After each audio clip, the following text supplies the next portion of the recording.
இந்நாள் இனிய நாளாக அமைய ராமானுஜ திருவடியை பற்றி பரந்தாமனை அறிவும் தினம் ஒரு நாராயணீயம்.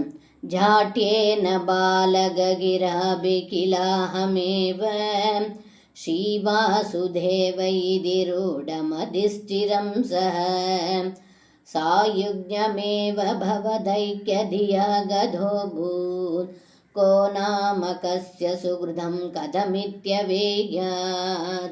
இந்த பாடலுக்கு அர்த்தம்: ஏ குருவாயூரப்பா, பௌண்டரீக வாசுதேவன் குழந்தையைப் போல தன்னுடைய அறியாமையால் வெகு நாட்களாகவே தானே உண்மையான வாசுதேவன் என்று மனமாற நம்பியிருந்தான். அவன் செய்தது தவறாக இருந்த போதிலும் அவனுடைய ஒன்றுபட்ட மனதின் பாவனையால் அவன் சாயுஜ்ய முக்தியை அடைந்தான். இப்படி யாருடைய புண்ணியத்தை யார்தான் அறிவார் என்று இந்த பாடலில் பட்டத்ரி சொல்கின்றார். சர்வம் கிருஷ்ணார்ப்பணம். ஸ்ரீ குருவாயூரப்பன் திருவடிகளே சரணம்.